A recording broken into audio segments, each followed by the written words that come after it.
ආයිබෝන් කියලා පිළිගන්න හැමෝම DilshanSoft Lab YouTube channel එකට අපි අද කතා කරන්න බලාපොරොත්තු වෙන්නේ Java වල පාවිච්චි කරන data types ගැන. ප්‍රධාන වශයෙන් data types වර්ග දෙකක් තියෙනවා. පළවෙනි වර්ගය තමයි statically typed language එක. ඒක පාවිච්චි කරන C++, Java වල පාවිච්චි වෙන්නේ මේ statically typed language එක. ඒ වගේම තවත් වර්ගයක් තියෙනවා dynamically typed language කියලා. ඒක Ruby, Python වගේ language වලදී පාවිච්චි වෙන්නේ මේ dynamically typed language කියන එක. මේ දෙක අතර වෙනස්කම් විදිහට කතා කරොත් statically type language එකේදී අපි කලින් අපි variable එකක් පාවිච්චි කරනවා නම් ඒක කලින් define කරලා ඉන්න ඕනේ. ඒ කියන්නේ අපි variable එකක් constant එකක් අපි program එක ඇතුලේ පාවිච්චි කරනවා නම් ඒක පාවිච්චි කරන්න කලින් define කරලා ඉන්න ඕනේ. ඒ කියන්නේ ඒ variable එක program එකට හඳුන්වලා දෙන්න ඕනේ මේ data type එකේ තියෙන variable එකක් අපි පාවිච්චි කරන්න කියලා තියෙන්න ඕනේ.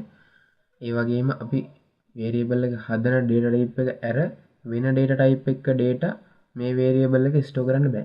ඒ කියන්නේ හිතන්නකෝ අපි int type කියන්නේ integer variable එකක් හැදුවොත් ඒක ඇතුළේ අපිට float ඒ කියන්නේ දශම තියෙන data store කරන්න බෑ.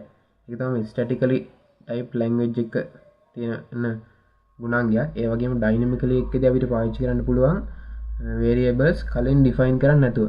කියන්නේ Python වලදී වගේ පාවිච්චි කරනවා variables කලින් define කරන්න නැතුව. Java අයිති වෙන්නේ statically type language එකට. අපි Java වලදී භාවිත කරන data types ගැන කතා කරමු. ප්‍රධාන වශයෙන් Java වලදී පාවිච්චි කරන data types වල ප්‍රධාන වර්ග දෙකක් තියෙනවා. primitive data types සහ non primitive data types කියලා. මේ වීඩියෝ එකේදී කතා කරන්න බලාපොරොත්තු වෙනවා මම primitive data types ගැන සම්පූර්ණ විස්තරයක්. එහෙනම් primitive data types වලට අයත් වෙනවා short, byte, integer, long, float, double, char, boolean ඔය ටික තමයි primitive data types වලට අයත් වෙන්නේ.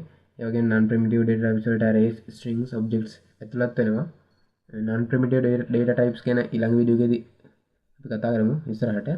මේ වීඩියෝ එකේදී මම පළවෙනි කොටසේදී primitive data types ගැන තමයි කතා කරන්න බලාපොරොත්තු වෙන්නේ. primitive data types වලට අයත් වෙන්නේ මෙන්න මේ වර්ග ටික. පළවෙනි එක තමයි පූර්ණ සංඛ්‍යා ඇතුළත් කරන්න පාවිච්චි කරන byte, short, int, long. ඒ data types ටික පාවිච්චි කරනවා පූර්ණ සංඛ්‍යා ඇතුළත් කරන්න. ඒ වගේම දශම සංඛ්‍යා ඇතුළත් කරන්න පාවිච්චි කරනවා float, double කියන data types දෙක. ඒ වගේම characters කියන තනි අකුරු ඇතුළත් කරන්න char කියන data type එක use කරනවා. ඒ වගේම true or false condition වලදී boolean කියන data type එක use කරනවා.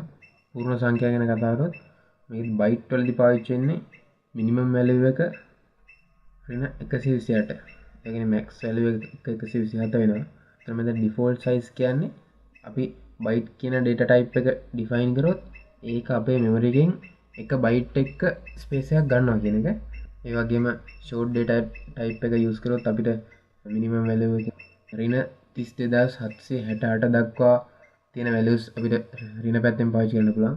ඒ වගේම ධන පැත්තෙන් 32767 දක්වා පාවිච්චි කරන්න පුළුවන්. يعني බිංදුවත් එක්ක ගත්තාම තමයි මෙතන 32767 වෙලා තියෙන්නේ.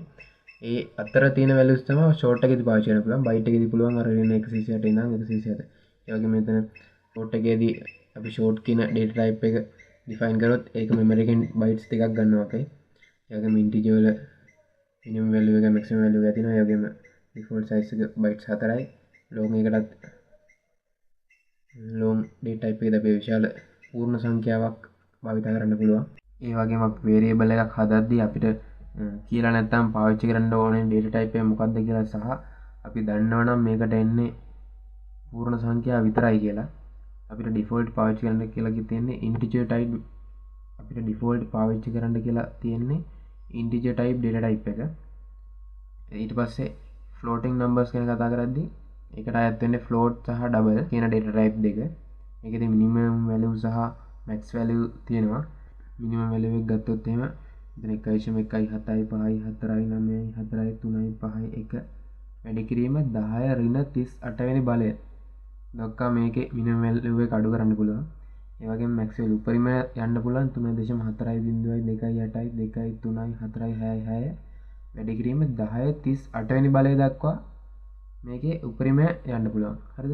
එතකොට අපි float data type variable එකක් හැදුවොත් අපේ memory location එකෙන් byte 4ක space එකක් කියලා තියාගන්නවා.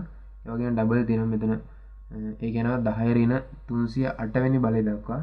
මෙන්න මේ සංඛ්‍යාව වැඩි කිරීම 10 ඍණ 308 වෙනි බලය දක්වා. ඒ වගේම උඩරිම යන්න පුළුවන් මේ එකල්චම මේ සංඛ්‍යාව වැඩි කිරීම 10 ධන 308 වෙනි බලය දක්වා. එතකොට අපි ඩබල් කියන data type එකකින් මොකක් හරි variable එකක් හැදුවොත් ඒකේ default size එක byte 8ක් වෙනවා. ඒ කියන්නේ byte 8ක memory location එකක් එයා හදා ගන්නවා. floating numbers වල වෙන්නේ මේක. this is char කියන්නේ character. අපි letter එකක් store කරනවා නම් අපේ variables වලට එන්නේ a b c d වගේ එක අකුරක් විතරයි නම් අපිට char කියන variable එක හැදුවා හැකි. ඒකෙදි minimum value එක වගේම max value එකක් තියෙනවා. ඊට පස්සේ ඊළඟ data type එක තමයි boolean data type එකේදී වෙන්නේ values දෙකයි තියෙන්නේ max value සහ minimum value කියලා එකක් නැහැ. true සහ false. හරිද? එතකොට මේකෙදි default state ලා තියෙන්නේ false කියන value කියන්නේ. boolean කියන data type එකේදී මොකක් හරි value එකක් define කරේ නැත්නම් ඔටෝම false කියන value එක තමයි define වෙලා තියෙන්නේ. හරිද? මට එකක් මෙතනදි කියන්න බැරුණා. මම මෙතනදි කිව්වා අපිට පාවිච්චි කරන්න ඕනේ මොකක්ද කියලා data type එක කියලා නැත්නම් integer කියන data type එක පාවිච්චි කරන්න කියලා.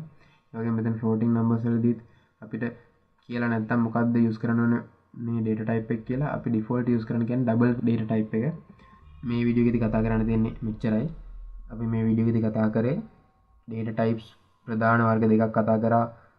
statically typed language එක සහ dynamically typed language එක. ඒකෙදි Java එකේ තියෙනවා කිව්වේ අපි statically typed language එකට. ඒ language එකේ අපි අය කතා කරා primitive data types සහ non primitive data types. ඒකෙදිත් මේ වීඩියෝ එකේදී කතා කරේ primitive data types ගැන විතරයි. අපි වෙන වීඩියෝ එකකින් කතා කරමු non primitive data types මොනවද කියලා. මම Java සම්බන්ධව කරලා තියෙන අනිත් වීඩියෝස් බලන්න කියලා ඔයාලට මතක් කරනවා. ඒ වගේම මගේ channel එක තාම subscribe කරේ නැත්නම් subscribe කරන්න කියලා මතක් කරනවා. Thank you.